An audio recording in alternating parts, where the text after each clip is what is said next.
ये क्या, घर में तो बस मूंग दाल ही बची है, वो भी थोड़ी सी। लगता है आज इस थोड़ी सी दाल के साथ मुझे खिचड़ी बनानी पड़ेगी। अनिका घर में बची थोड़ी सी मूंग दाल लेकर उसमें चावल डालकर उसे भीगने के लिए रख देती है और थोड़ी देर बाद चूल्हे पर उस दाल और चावल की खिचड़ी बना देती है। एक काम करती हूँ, थोड़ा सा ये मसाला भी डाल देती हूँ, क्या पता इससे खिचड़ी का स्वाद अच्छा हो जाए। वैसे भी आज की खिचड़ी में तो कुछ भी नहीं डाला है मैंने। अनिका खुद से घर में पिसा हुआ मसाला चूल्हे पर बन रही खिचड़ी में डाल देती है और थोड़ी देर में खिचड़ी बनकर तैयार हो जाती है। अनिका के माता पिता जगदीश और जयंती और दोनों छोटे बहन भाई शीतल मोनू सभी हाथ मुंह धोकर खाना खाने के लिए बैठ जाते हैं। अनिका सबकी प्लेट में खिचड़ी परोसने लगती है, जिसे देख, क्या दीदी, आज भी आपने खाने में ये खिचड़ी बनाई है? हमने आपसे कहा था ना कि आज आप हमारे लिए कुछ अच्छा सा बनाना। मोनू, आज की खिचड़ी में मैंने घर की पिसा हुआ मसाला डाला है, जरा देखो तो सही कितनी अच्छी खुशबू आ रही है। ये खिचड़ी तुम्हें बहुत पसंद आएगी। आप यही कहकर हमें रोज खिचड़ी ही खिलाती हो, ऐसा कब तक चलेगा? ऐसा नहीं कहते, ऐसे तो तुम लोग खाने का अपमान कर रहे हो। चलो चुपचाप से खिचड़ी खा लो। अपनी माँ जयंती के समझाने पर दोनों बहन भाई चुपचाप से खिचड़ी खाने लगते हैं। अपने परिवार को यूं चुपचाप से खिचड़ी खाता देख अनिका को मन ही मन काफी बुरा लग रहा होता है। मैं जानती हूँ माँ बाबा, आपको भी ये खिचड़ी खाने का बिल्कुल भी मन नहीं कर रहा, लेकिन घर की तंगी की वजह से आप लोग बिना कोई शिकायत करे ये खिचड़ी खा रहे हो। अनिका बड़ी मुश्किल से सबके सामने अपने आंसुओं को रोक पाती है। अनिका के पिता जगदीश घर चलाने के लिए फैक्ट्री में मजदूरी का काम करते थे, वहीं जयंती लोगों के घरों में बर्तन धोने का। लेकिन इतनी मेहनत करने के बाद भी दोनों पति पत्नी मुश्किल से चंद रुपए ही कमा पाते थे और उन चंद रुपए में इस परिवार को हर रोज खाने में सिर्फ खिचड़ी ही नसीब होती थी। भले ही अनिका हर रोज अपनी रसोई में खिचड़ी बनाती हो, लेकिन अनिका की खिचड़ी खाने में काफी ज्यादा स्वादिष्ट होती है। ये क्या, मैंने जो 2 महीने पहले कुछ सब्जियों के बीज बोए थे वो सब तो उगने लग गईं। इसका मतलब आज मैं सबके लिए सादी नहीं बल्कि सब्जी वाली मसालेदार खिचड़ी बना सकती हूँ। अनिका आंगन में उगी हुई सारी सब्जियों को तोड़ती है और आज सबके लिए सब्जी वाली मसालेदार खिचड़ी बनाती है, जो अनिका के परिवार वालों को काफी पसंद आती है। अरे अनिका बेटा, ये सब्जी वाली मसालेदार खिचड़ी तो काफी बढ़िया बनी है। तुम्हारी कल वाली बनाई हुई सादी खिचड़ी से भी बहुत ज्यादा स्वादिष्ट है। हाँ दीदी, आज की खिचड़ी तो हमें भी बहुत अच्छी लग रही है, थोड़ी सी और दो ना। अपने घर वालों को अपनी बनाई हुई खिचड़ी पसंद आता देख अनिका काफी खुश होती है, जिसके बाद अब जब भी अनिका के पास ठीक ठाक पैसे होते हैं तो अनिका कभी सब्जी वाली खिचड़ी, मसालेदार खिचड़ी तो कभी मिक्स दाल की खिचड़ी बनाती और जब पैसे नहीं होते तो सादी खिचड़ी ही बना देती। लेकिन इस रोज रोज की खिचड़ी वाली रसोई में खिचड़ी तो काफी बढ़िया ही बनती। ऐसे ही एक दिन पूरा परिवार खिचड़ी खा रहा होता है कि तभी वहाँ उनकी पड़ोसन कमला आती है। लगता है मैं गलत समय पर आ गई, आप लोग खाना खाइए, मैं बाद में आती हूँ। नहीं दीदी, लीजिए आप भी हमारे साथ बैठकर ये खिचड़ी खाइए, आज मैंने बहुत बढ़िया खिचड़ी बनाई है। वैसे खुशबू तो काफी बढ़िया आ रही है, मुझे लगा था कि मेरे आस पड़ोस में किसी के घर पर बिरयानी बन रही है, लेकिन ये खुशबू तो इस खिचड़ी की है। अनिका कमला को भी एक प्लेट में खिचड़ी निकाल कर दे देती है। कमला जैसी अनिका के हाथ की खिचड़ी खाती है तो उसे भी वो खिचड़ी काफी पसंद आती है। अरे वाह, तुमने तो बहुत बढ़िया खिचड़ी बनाई है।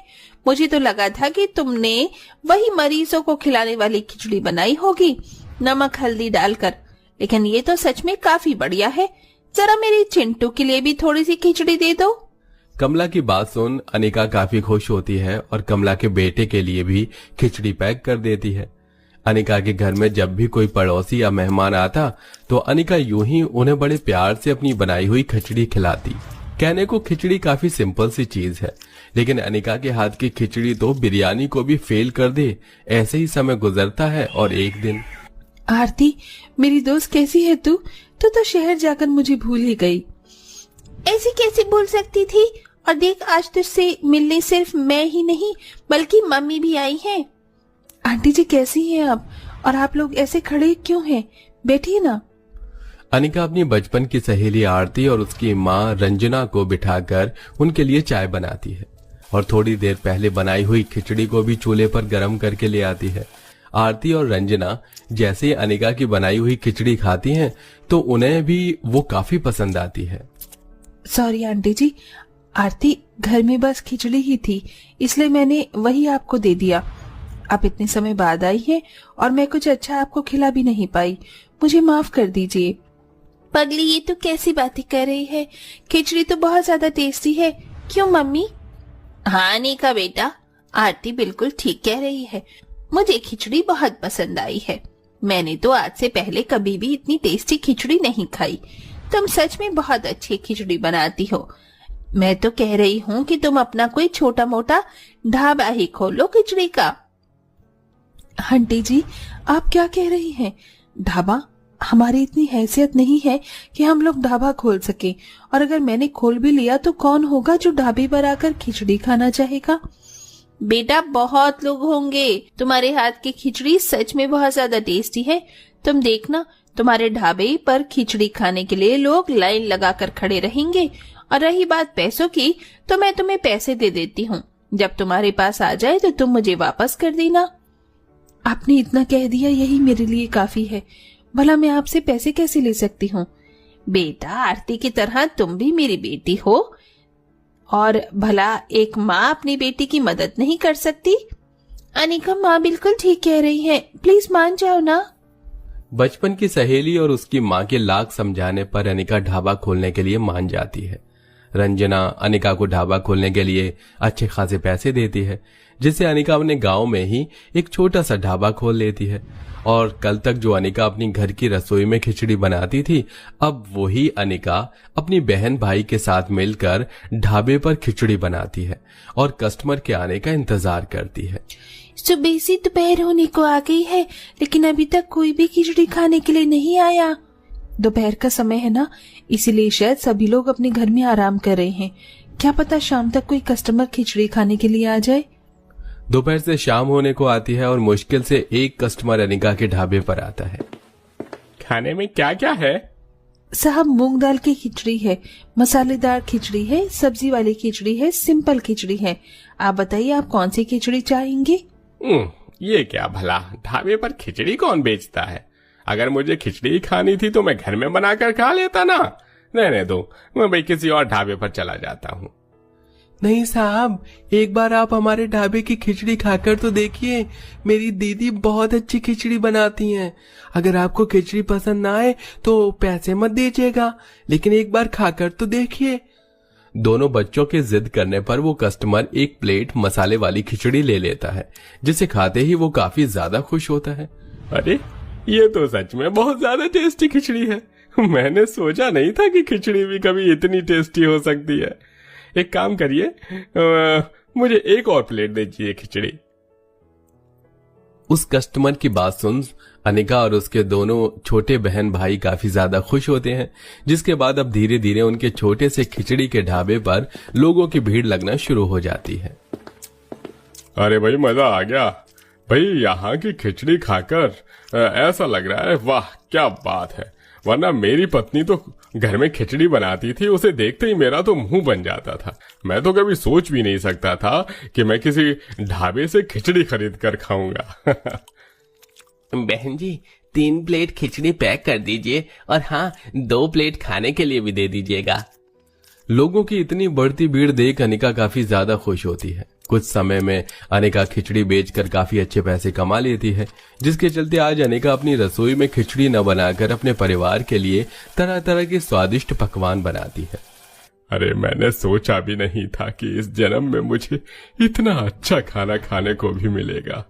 ये खाना भले ही और लोगों की नजरों में सिर्फ खाना है, लेकिन हमारी नजरों में ये खाना हमारा सपना है, जो आज बेटा तूने पूरा किया। आज हमें तुझ पर गर्व महसूस हो रहा है। अपने माँ बाप की आंखों में खुशी के आंसू देख अनिका की आंखों में भी खुशी के आंसू आ जाते हैं, जिसके बाद जैसे जैसे समय बीतता है वैसे वैसे अनिका की तरक्की भी होती रहती है। और आज अनिका के ढाबे पर अनिका की सहेली आरती और उसकी माँ रंजना आते हैं। अरे आप लोग यहाँ ऐसे अचानक? हाँ, सोचा कि आज तुम्हारे हाथ की गर्मा गर्म खिचड़ी क्यों न खाई जाए। हाँ, क्यों नहीं। आप लोग यहाँ बैठिए, मैं आप लोगों के लिए हमारे ढाबे की सबसे स्पेशल खिचड़ी लेकर आती हूँ। अनिका यूं ही इसी तरह मेहनत करती है और जल्दी अपनी सहेली की माँ रंजना के सारे पैसे भी चुका देती है। साथ ही अब अनिका अपनी दोनों छोटी बहन भाइयों का भी एक अच्छे स्कूल में एडमिशन करवा देते हैं और अब अपने माँ बाप को भी काम पर आने से रोक देती है। और इसी तरह मेहनत कर अनिका अपने परिवार वालों को एक अच्छी जिंदगी देती है और कुछ समय में अपने ढाबे में खिचड़ी के साथ साथ और भी कई तरह के स्वादिष्ट पकवान बनाकर बेचती है। तो देखा दोस्तों आपने, एक बेटा ही नहीं बल्कि बेटी भी अपने माता पिता का जीवन संवार सकती है। जैसा कि हमारी कहानी की इस बेटी ने स्वादिष्ट खिचड़ी बेचकर अपने माता पिता का सपना पूरा किया, अपने दम पर एक अलग मुकाम हासिल किया।